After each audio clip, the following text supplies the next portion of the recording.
প্রিয় বন্ধুরা, আজকে আমাদের আলোচনার প্রেক্ষাপট শিক্ষক নিয়োগ দুর্নীতির শুরুটা, অর্থাৎ কিভাবে শিক্ষক নিয়োগ দুর্নীতিটা পরিকল্পনা করা হয়েছিল। আপনারা ইতিমধ্যেই শুনেছেন যে তৃণমূল সরকারের আমলে এসএসসির প্রথম চেয়ারম্যান চিত্তরঞ্জন মণ্ডল তিনি এক সাক্ষাৎকারে বলেছেন যে তাকে মাননীয় মুখ্যমন্ত্রী এসএসসি চেয়ারম্যান পদে মনোনীত করেছিলেন এবং তারই অনুরোধে তিনি এসএসসি চেয়ারম্যান হয়েছিলেন। এবং তিনি বলেছেন তার আগে তিনি তৃণমূলের শিক্ষা সেলের সভাপতি ছিলেন। অর্থাৎ প্রথম থেকেই মাননীয় মুখ্যমন্ত্রী চেয়েছিলেন শিক্ষক শিক্ষাকর্মী নিয়োগের পুরো রাশটা শাসক দলের নিয়ন্ত্রণে থাকুক। এবং এই কথা বলতে কোনো দ্বিধা নেই। সরকারি কর্মচারী, শিক্ষক শিক্ষাকর্মী, বোর্ড, কর্পোরেশন, পঞ্চায়েত, পুরসভার কর্মচারী নিয়োগ প্রক্রিয়াটার হ্রাস নিয়ন্ত্রণ যদি সরকারের বকলমে শাসক দলের হাতে থাকে, তাহলে সেই নিয়োগ প্রক্রিয়ায় স্বজন পোষণ, রাজনৈতিক নিয়োগ, দুর্নীতি হবে, এ নিয়ে কোনো সন্দেহের অবকাশ নেই। তা চিত্তরঞ্জন মণ্ডল বাবুকে এসএসসির সভাপতি করেছিলেন মাননীয় মুখ্যমন্ত্রী, তার কারণ তার যোগ্যতা, তিনি তৃণমূল কংগ্রেসের শিক্ষা সেলের সভাপতি ছিলেন। তা তিনি আদালতে বলেছেন যে তিনি 2.5 বছর ওই পদে ছিলেন, কিন্তু তারপরে আর থাকতে পারেননি, কারণ বেআইনি নিয়োগ করার জন্য তার উপর চাপ দিচ্ছিলেন পার্থ চট্টোপাধ্যায় এবং আর এক অধুনা বিজেপিতে যাওয়া আর এক নেতা। তা প্রথম শিক্ষামন্ত্রী রবীন্দ্রনাথ ভট্টাচার্য তিনি একাধিক সাক্ষাৎকারে বলেছেন যে এই চিত্তরঞ্জন বাবু তার কাছে একাধিক দিন এসেছিলেন এবং এসে বলেছিলেন যে সরকার বা শাসক দল শিক্ষক শিক্ষাকর্মী নিয়োগের মাধ্যমে টাকা তুলতে চাইছে, তিনি কি করবেন। তাতে রবীন্দ্রনাথ ভট্টাচার্য বলেছিলেন যে আমার এতে মত নেই, এবং চিত্তরঞ্জন বাবুও বলেছিলেন আমার এতে মত নেই। কিন্তু দুর্ভাগ্য, দুজনের কেউই তখন এই বিষয়টা প্রকাশ্যে আনেননি, তাহলে হয়তো দুর্নীতির চক্রটা এত বড় জায়গায় যেতে পারত না। রবীনবাবু পরবর্তীকালে একাধিক সাক্ষাৎকারে বলেছেন শিক্ষামন্ত্রী পদ থেকে তাকে সরিয়ে দেওয়ার কারণের নেপথ্যে হয়তো এই দুর্নীতির মাধ্যমে শিক্ষক শিক্ষাকর্মী নিয়োগের বিষয়টা তিনি সমর্থন করবেন না, এটা জেনেই। এবারে আসুন আমি কয়েকটি সংবাদপত্রের খবর তুলে ধরি। 2015 সালের 16ই অক্টোবর সংবাদপত্রে খবর হলো মহা কেলেঙ্কারি রাজ, হাওড়ায় প্রাথমিক স্কুলে আজব নিয়োগ। খবরে যা বলা হলো আমি সংক্ষেপে বলছি। 2012 সালে সারা পশ্চিমবাংলায় টেট বাদ দিয়ে প্রাথমিক শিক্ষক নিয়োগ সম্পূর্ণ নিষিদ্ধ হয়ে যায়, কিন্তু হাওড়া জেলা প্রাথমিক শিক্ষা সংসদ 2014 সালে 1826 জনকে প্রাথমিক শিক্ষক হিসেবে নিয়োগ দেন এই টেট এড়িয়ে। এখন প্রশ্ন হচ্ছে, টেট যেখানে বাধ্যতামূলক 2012 সাল থেকে, সেখানে 2014 সালে টেট এড়িয়ে কিভাবে নিয়োগ দেওয়া হলো। বাম আমলে 22/4/2010 সালে 10 তারিখে একটা বিজ্ঞাপন বেরিয়েছিল। সেই বিজ্ঞাপনে বলা ছিল হাওড়া জেলায় প্রাথমিক শিক্ষক নিয়োগ করা হবে এবং তাতে পরীক্ষা দেওয়ার জন্য যারা আবেদন করবেন তাদের ন্যূনতম যোগ্যতা হতে হবে মাধ্যমিক পরীক্ষায় জেনারেল ক্যাটাগরিদের 68%, ওবিসি ক্যাটাগরির প্রার্থীদের 63%, এসসি প্রার্থীদের 55% এবং এসটি প্রার্থীদের 34% নম্বর পেতেই হবে। অর্থাৎ আবেদন করার ন্যূনতম যোগ্যতা মান হচ্ছে এই মাধ্যমিক পরীক্ষায় এই 68%, 63%, 55% বা 34% নম্বর পাওয়া। এখন দেখা গেল যে এই যে 1826 জন প্রাথমিক শিক্ষকের নিয়োগপত্র দিয়েছেন হাওড়া জেলা প্রাথমিক শিক্ষা সংসদ, এদের অধিকাংশেরই এই নম্বর নেই মাধ্যমিকে, এবং ক্ষেত্র বিশেষে তা 28% পর্যন্ত কম। সাংবাদিকরা তৎকালীন হাওড়া প্রাথমিক শিক্ষা সংসদের জেলা প্রাথমিক শিক্ষা সংসদের চেয়ারম্যান পুলককান্তি দেবকে প্রশ্ন করেছিলেন যে এরা তো মাধ্যমিক পরীক্ষায় এই নম্বর পায়নি, তাহলে এরা আবেদন করলো কিভাবে, তাদের আবেদন আপনারা গ্রহণ করলেন কিভাবে, এবং তারা পরীক্ষা দিল কিভাবে, চাকরি বা পেল কিভাবে। তা পুলককান্তি দেব বলেছিলেন, মাধ্যমিকে আমাদের ঠিক করে দেওয়া যোগ্যতা মানের থেকে কম নম্বর পেলেও ওরা আমাদের নেওয়া পরীক্ষায় পাশ করেছে। এখন যারা আবেদন করার যোগ্যতাটুকুই যাদের ছিল না, তারা কি করে আবেদন করলেন এবং আমাদের নেওয়া পরীক্ষায় পাশ করে প্রাথমিক শিক্ষক হিসেবে নিয়োগ পেলেন, আপনারা একটু বিচার বিবেচনা করে দেখুন। এবার আসুন 2013 সালের 9ই আগস্ট সংবাদপত্রে হেডলাইন হলো, শিক্ষক নিয়োগে দলীয় বিধায়কদের সুপারিশ চাইলেন পার্থ চট্টোপাধ্যায়। 2013 সালের 23শে আগস্ট কলকাতা থেকে প্রকাশিত একাধিক সংবাদপত্রে হেডলাইন, প্রাথমিক শিক্ষক নিয়োগে তৃণমূল নেতা মন্ত্রীদের ঢালাও সুপারিশ, এবং সেখানে বলা হলো যে তৃণমূল বিধায়কদের নির্দেশ দেওয়া হয়েছে যে বিধানসভা ভিত্তিক তালিকা তৈরি করতে হবে, সুপারিশের তালিকা, যারা এই প্রাথমিক শিক্ষক নিয়োগের পরীক্ষা দিয়েছেন এবং তাদের অ্যাডমিট কার্ড, পরিচয়পত্রের অনুলিপি, নাম, ঠিকানা, রোল নাম্বার, বাবা বা স্বামীর নাম সহ একদম নির্দিষ্ট করে দিয়ে সুপারিশের তালিকা পাঠাতে হবে। এবং ওই খবরে আরো লেখা হলো যে এই সুপারিশের তালিকা নিয়ে 20শে আগস্ট 2013 বিধানসভায় উচ্চশিক্ষামন্ত্রীর ঘরে তৃণমূলের এক শীর্ষ নেতা, এক বিশিষ্ট মন্ত্রী, প্রাথমিক শিক্ষা পর্ষদের এক শীর্ষ কর্তা এবং উচ্চশিক্ষামন্ত্রী একটি বৈঠক করেন। 2014 সালের 25শে জানুয়ারি প্রত্যেকটি টিভি চ্যানেলে বিকেল 4টে থেকে একটি স্ট্রিং অপারেশন প্রচার করা হতে থাকলো, এবং সেই স্ট্রিং অপারেশনে একটা অডিও বাজানো হলো, যে অডিওতে বলতে শোনা গেল যে পূর্ব পরিকল্পনা মতো দলীয় বিধায়কদের সুপারিশের তালিকা অনুসারে তৃণমূল ভবনে প্রাথমিক শিক্ষক নিয়োগের মেধা তালিকা তৈরি হচ্ছে এবং এই তালিকা থেকেই নিয়োগ হয়েছে এবং হবে। টেট একটা প্রহসন।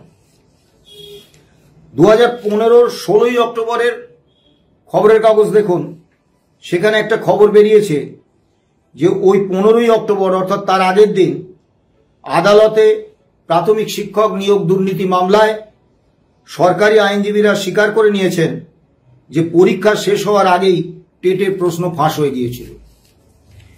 এখন আপনারা বলতেই পারেন, সংবাদপত্রে প্রকাশিত সংবাদ বা এই যে স্ট্রিং অপারেশনে বলা অডিও ক্যাসেট, তার সত্যতা কিসের? এখন এ বিষয়ে সংবাদপত্রে এই খবরগুলো বেরিয়েছে, এগুলো সত্যি কি মিথ্যে তার দায় সংবাদপত্রের সম্পাদক এবং সংশ্লিষ্ট সাংবাদিকের। স্ট্রিং অপারেশন যিনি করেছেন তার দায়িত্ব যে এই স্ট্রিং অপারেশনের বক্তব্য সঠিক না মিথ্যে, সাজানো। কিন্তু একটা অদ্ভুত ব্যাপার, এই 2013 সাল থেকে নাগাড়ে এইসব খবর প্রকাশ হয়ে যেতে থাকলো, কিন্তু কি রাজ্য সরকার, কি প্রাথমিক শিক্ষা পর্ষদ, কি সংশ্লিষ্ট ব্যক্তিরা, কি সংশ্লিষ্ট মাননীয় মন্ত্রীরা, তারা কেউ কিন্তু প্রতিবাদ করলেন না এবং বললেন না যে এগুলো মিথ্যে খবর, এরম কোনো ঘটনা ঘটেনি। এবং তারা সংশ্লিষ্ট সংবাদপত্রে কোনো প্রতিবাদপত্র পাঠালেন না এবং ওই স্ট্রিং অপারেশনের বিরুদ্ধেও বিভিন্ন টিভি চ্যানেলগুলোতে কোনো প্রতিবাদপত্র পাঠালেন না এবং তাদের বিরুদ্ধে কোনো আইনি ব্যবস্থা নিলেন না। একেবারে নিঃশব্দে এত বড় একটা কলঙ্কের দায় তারা কিন্তু নিজের কাঁধে নিয়ে নিলেন। তা কাজেই সংবাদপত্রে এবং এই স্ট্রিং অপারেশনে যা বলা হয়েছে সেগুলো যে সত্যি, এ ব্যাপারে সন্দেহের অবকাশ নেই। অর্থাৎ 2012 এবং 2014 যে টেটের নামে একটা প্রহসন হয়েছে এবং তৃণমূল ভবনে বিধায়কদের বিধানসভা ভিত্তিক তালিকার নিরিখে তথাকথিত মেধা তালিকা তৈরি হয়েছে এবং তা থেকে নিয়োগ হয়েছে, এ সম্পর্কে সন্দেহের অবকাশ খুব কম। 2012 টেট হয়েছিল 31শে মার্চ 2013, 2014 টেট হয়েছিল 11ই অক্টোবর 2015। তা 2012 টেটে 45 লক্ষ পরীক্ষার্থী তারা আবেদন করেছিলেন এবং মজা ব্যাপার, পরীক্ষা দিয়েছিলেন মাত্র 17,05,000, অর্থাৎ 27,49,000 পরীক্ষার্থী 2012 টেটে আবেদন করেও পরীক্ষার প্রস্তুতি নিয়েও পরীক্ষায় বসলেন না। 2014 টেটে আবেদনই করলেন 2012 থেকে 22 লক্ষ পরীক্ষার্থী কম, কারণ 2014 টেটে 23 লক্ষ পরীক্ষার্থী আবেদন করেছিলেন। এখন প্রশ্ন হচ্ছে যে সারা ভারতবর্ষে কোনো নিয়োগ প্রক্রিয়ায় পরীক্ষা প্রস্তুতি নিয়েও 27,49,000 পরীক্ষার্থী তারা পরীক্ষা দেননি, এমন কোনো তথ্য কিন্তু জানা নেই। তারা কেন পরীক্ষা দেননি? পরীক্ষা দেননি কারণ তখন সারা পশ্চিম বাংলায় এই বার্তা রটে গেছে যে ওই পরীক্ষা দিয়ে কিছু হবে না, নিয়োগটা হবে টাকার বিনিময়ে। যারা এজেন্ট ঘুরে বেড়াচ্ছে, টাকা তুলছে, তাদেরকে টাকা দিয়েই নিয়োগ হবে। তা কাজেই শুধু শুধু আর পরীক্ষায় বসে লাভ কি? এবং দেখবেন 2022, 2023-এর যে টেট হয়েছে সেখানেও দেখবেন পরীক্ষার্থীর সংখ্যা কিন্তু ওই 45 লক্ষ, 23 লক্ষ বাদ দিন, 2-3 লক্ষে নেমে এসেছে। কেন? কারণ এই সরকার যে টেট নিচ্ছে বা শিক্ষক নিয়োগ করছে সেই নিয়োগ প্রক্রিয়া সম্পর্কে শিক্ষিত কর্মপ্রার্থী যুবক যুবতীদের মনে একটা গভীর অনাস্থা তৈরি হয়েছে এবং এই বিশ্বাস তৈরি হয়ে গেছে যে এ করে কি হবে, পরীক্ষা দিয়ে কি হবে, নিয়োগ তো ওই টাকা দিয়ে হবে, নিয়োগ তো সুপারিশের তালিকা অনুসারে হবে, তাহলে কেন কষ্ট করে পরীক্ষা দেব? এটা কিন্তু একটা সরকারের পক্ষে অত্যন্ত নিন্দনীয় এবং অত্যন্ত খারাপ বিষয়। 2012 টেটে 17,05,000 পরীক্ষা দিয়েছিলেন, সফল হয়েছিলেন, চাকরি পেয়েছিলেন 18,793 জন, মানে সাফল্যের হার 1.07%। 2014 টেটে 42,000 পরীক্ষার্থী সফল হয়েছিলেন, তারা চাকরি পেয়েছিলেন এবং সাফল্যের হার 1.82%। স্বাভাবিকভাবে আপনারা নিশ্চয়ই সহমত হবেন যে নিয়োগ পরীক্ষায় মাত্র 1.07% বা 1.82% সাফল্যের হার, সেখানে যারা সফল হচ্ছেন তাদের মেধা, তাদের যোগ্যতা এবং তাদের যে একাডেমিক ক্যারিয়ার সেটা একেবারে সোনায় বাঁধানো হবে। আমি অত্যন্ত দায়িত্ব নিয়ে বলছি যে এই যে 60,793 জন প্রাথমিক শিক্ষকের চাকরি পেয়েছেন এই দুটো টেটের মাধ্যমে, এদের অধিকাংশের, কারণ সেই সময় সংবাদপত্রে তাদের বিভিন্ন নম্বর উঠে আসছিল এবং যারা ব্যর্থ হয়েছেন তাদের নম্বর উঠে আসছিল।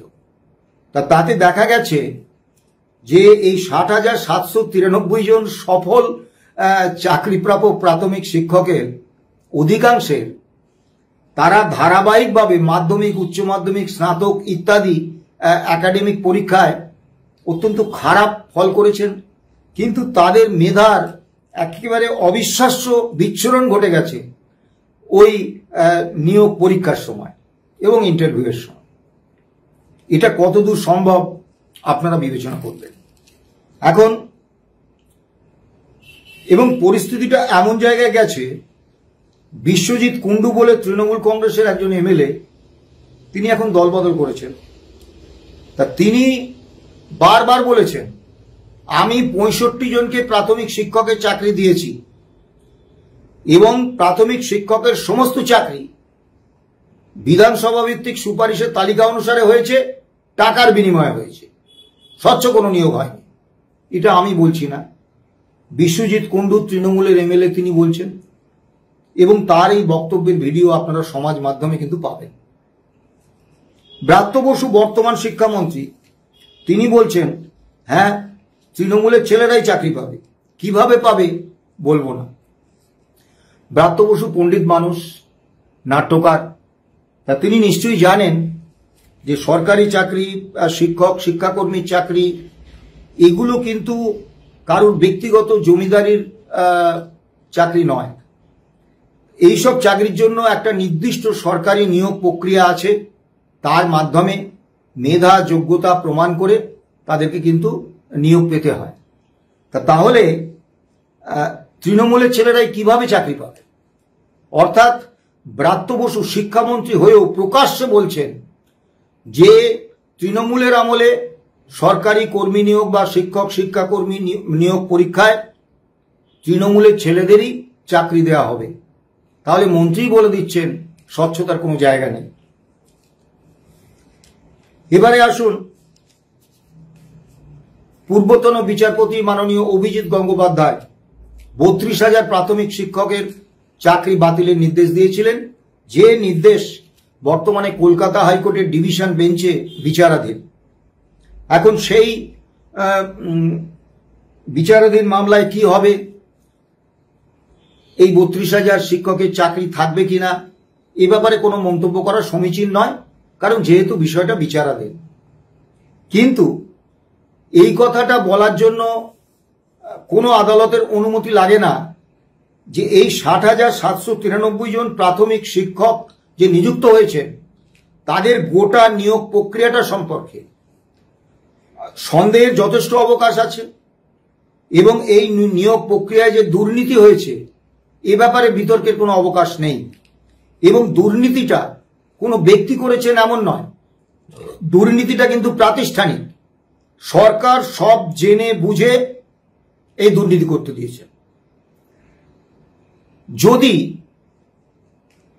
সরকারের বিরুদ্ধে হতেন তাহলে যখনই 2013 সাল থেকে সংবাদ মাধ্যমে এই ধরনের খবর প্রকাশ হচ্ছে তখনই কিন্তু মাননীয় মুখ্যমন্ত্রী সংশ্লিষ্ট ব্যক্তিদের ডেকে তাদের জিজ্ঞাসাবাদ করতেন এবং সিআইডি বা পুলিশকে, গোয়েন্দা বিভাগকে নির্দেশ দিতেন তদন্ত করে দেখা যে সত্যি নিয়োগের ক্ষেত্রে এই ধরনের বিধানসভা ভিত্তিক সুপারিশের তালিকা অনুসারে টাকার বিনিময়ে নিয়োগ হয়েছে কিনা।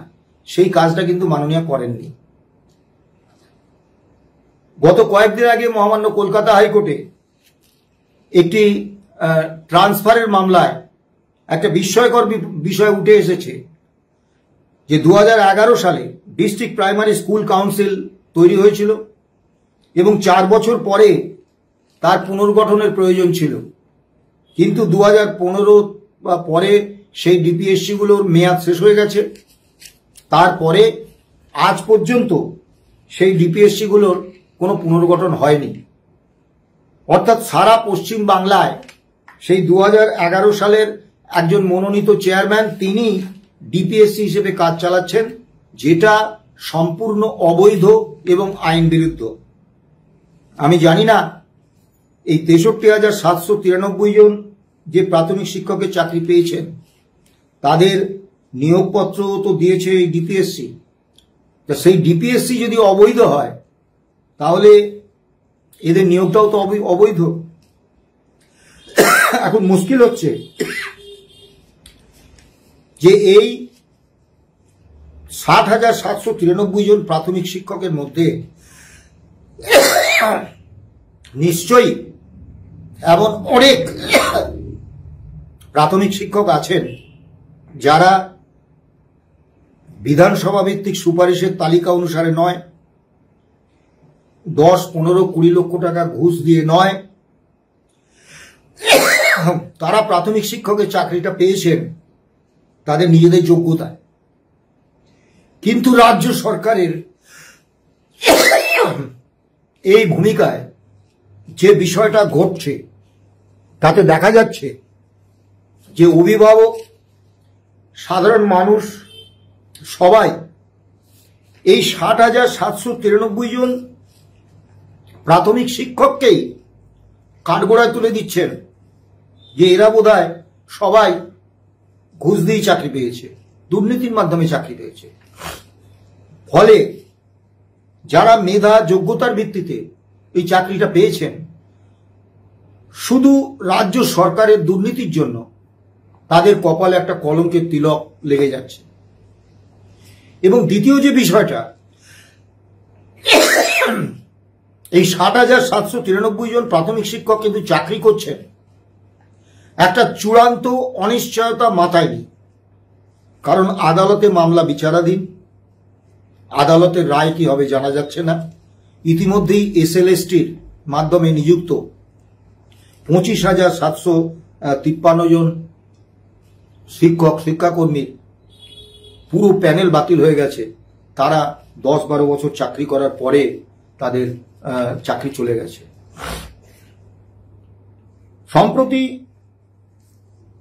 সুপ্রিম কোর্ট 1 সেপ্টেম্বর একটা রায় দিয়েছেন, কাজীর বিচার বলতে পারেন, যে 2023 সালের 1 সেপ্টেম্বরের পরে যারা কর্মরত থাকবেন এবং এরপর যারা পদোন্নতি নেবেন তাদের প্রত্যেককে টেট পরীক্ষায় উত্তীর্ণ হতে হবে।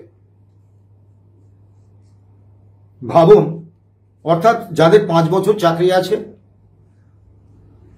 বা যাদের 5 বছরের বেশি চাকরি আছে এবং যারা 5 বছরের কম চাকরি থাকলেও কোনো পদোন্নতি নেবেন, তাদের প্রত্যেককে আবার টেট পাস করতে হবে। তা যদি তারা এই টেট পরীক্ষা পাস না করেন তাহলে কি তাদের চাকরি চলে যাবে? যদি টেট পরীক্ষায় পাস করতে না পারেন, অযোগ্য বিবেচিত হন, তাহলে এই অযোগ্য শিক্ষকদের দিয়ে, তথাকথিত অযোগ্য শিক্ষকদের দিয়ে যে ছাত্রছাত্রীদের পাঠদানের পঠন পাঠনের কাজ হলো, তার দায়টা কে নেবেন? Supreme court.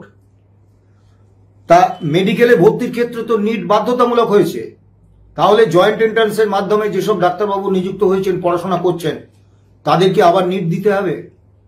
বিশ্ববিদ্যালয়, কলেজ, বিশ্ববিদ্যালয়ের অধ্যাপকদের ক্ষেত্রে তো কেন্দ্রীয় পরীক্ষা বাধ্যতামূলক হয়েছে।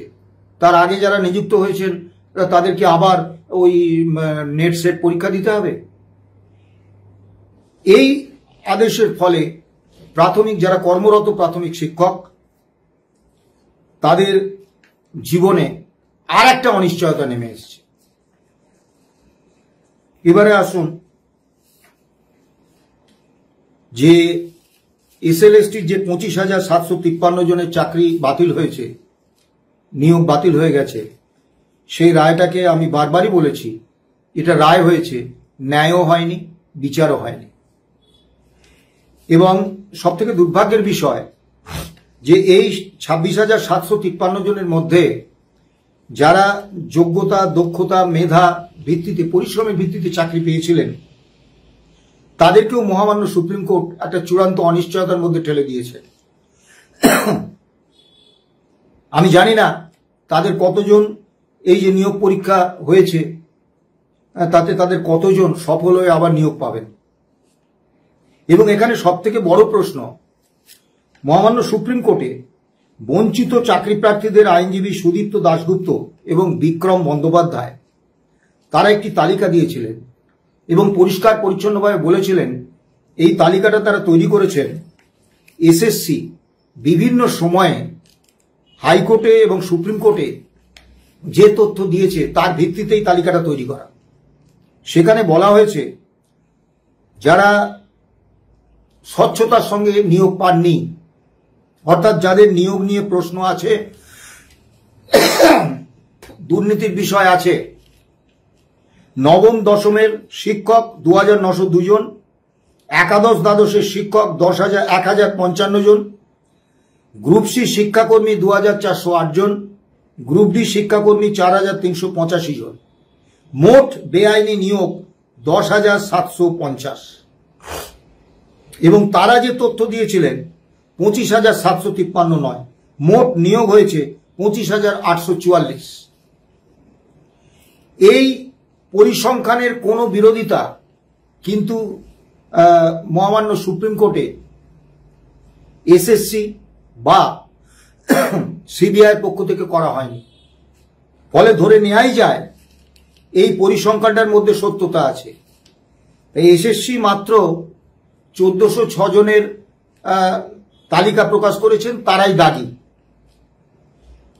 অথচ পরিসংখ্যান রয়েছে যে 10,750 জন দাগী।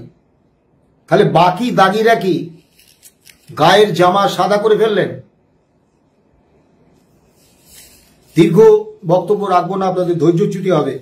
শুধু একটা কথা বলি, অনেকেই আমাকে প্রশ্ন করেন যে মাননীয় মুখ্যমন্ত্রী কি এই নিয়োগ দুর্নীতির জন্য দায়ী? নৈতিকভাবে তিনি অবশ্যই দায়ী এবং ব্যক্তিগতভাবেও দায়ী।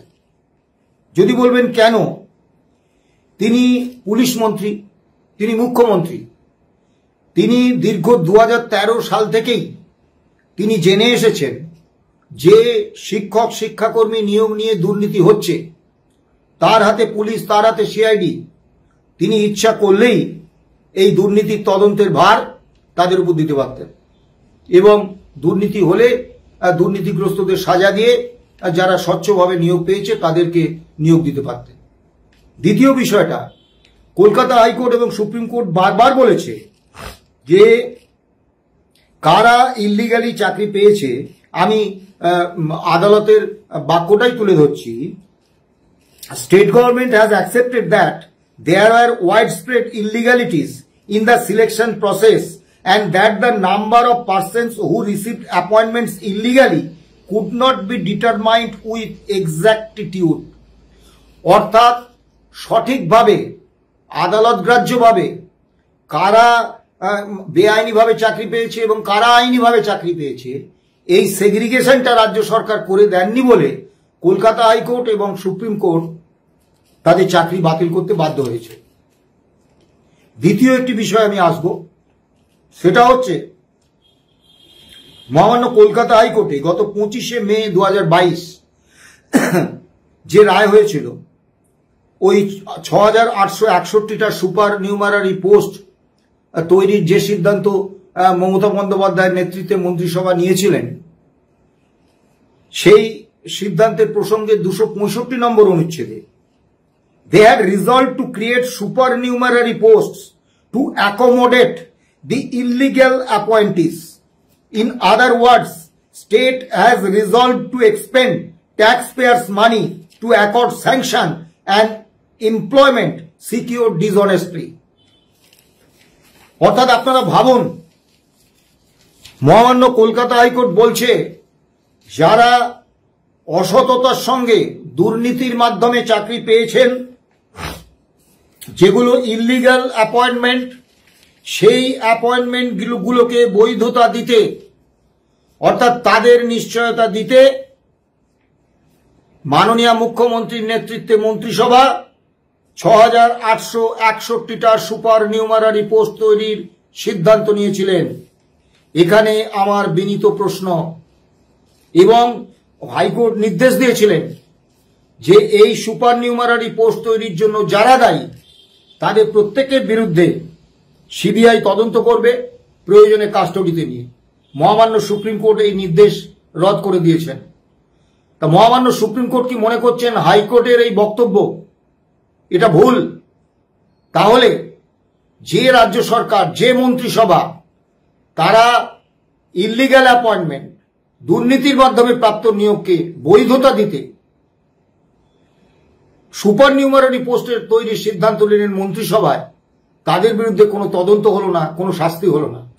এবং এখনো পর্যন্ত আমি জানি না প্রাথমিকের এই 32,000 চাকরিজীবী তাদের ভবিষ্যৎ কি, কিন্তু এখনো পর্যন্ত আমরা যা দেখেছি, মহামান্য আদালতের নির্দেশে যারা যোগ্য চাকরি প্রার্থী যারা পেয়েছেন তাদের চাকরি গেছে, কিন্তু যারা এই অপরাধটা করেছেন তাদের কারোর বিরুদ্ধে কোনো শাস্তি হয়নি। এই যে 10,750 জন যারা যেটা বেআইনি নিয়োগ এসএলএসটির মাধ্যমে, সেই 10,750 জনের একজনও আজ পর্যন্ত আদালত নির্দেশিত যে 12% সুদ সহ তাদের বেতনের টাকা ফেরত দেননি। এবং এখনো পর্যন্ত মাননীয় মুখ্যমন্ত্রী অযোগ্য যারা বেআইনি নিয়োগ, যারা দুর্নীতির মাধ্যমে চাকরি পেয়েছে, তাদের পক্ষে বিভিন্ন সহানুভূতিশীল কথাবার্তা বলছেন এই শিক্ষকদের চাকরি গেছে তো কি হয়েছে, ওদের গ্রুপ সি চাকরি দেয়া যায় কিনা দেখছি। শেষ করব একটা ছোট কথা বলে। আপনারা কিছুদিন আগে একটা অ্যাডভার্টাইজমেন্ট দেখতেন, 7 তলা মল, সব তলাতেই শাড়ি, মা বোনেরা ছুটতেন প্রচুর শাড়ি দেখতে পাবো এবং প্রচুর শাড়ির মধ্যে থেকে বেছে কিনতে পারবো। তৃণমূল কংগ্রেস একে যদি একটা 7 তলা মল ভাবেন, তাহলে প্রত্যেক তলায় চোর। আপনি যেরম ভ্যারাইটির চোর পাবেন। মোটা চোর চান পার্থ চট্টোপাধ্যায়, রোগা চোর চান জীবনকৃষ্ণ সাহা, অধ্যাপক চোর চান বুড়ো চোর সৌগত রায়, আপনি মহিলা চোর চান কাকলি ঘোষ দস্তিদার, আপনি মেয়র চোর চান স্যান্ডো ববি, মানে ওই ববি হাকিম, আপনি একটু মাতাল একটু রসে বসে আছে এরকম চোর চান পাবেন মদ অন মিত্র। মানে হরেক রকমের চোর এই কিন্তু তৃণমূলে আপনি পাবেন। আপনার যেরকম মনে হবে বেছে নেবেন। দুর্ভাগ্যের বিষয়, 2011 সালে মানুষ অত্যন্ত আশা করে একটা স্বপ্ন দেখে এই সরকারকে ক্ষমতায় এনেছিলেন এবং মাননীয় মুখ্যমন্ত্রী তখন বিরোধী নেত্রী ছিলেন। তার আগে নামের আগে লেখা হতো সততার প্রতীক মমতা বন্দ্যোপাধ্যায়।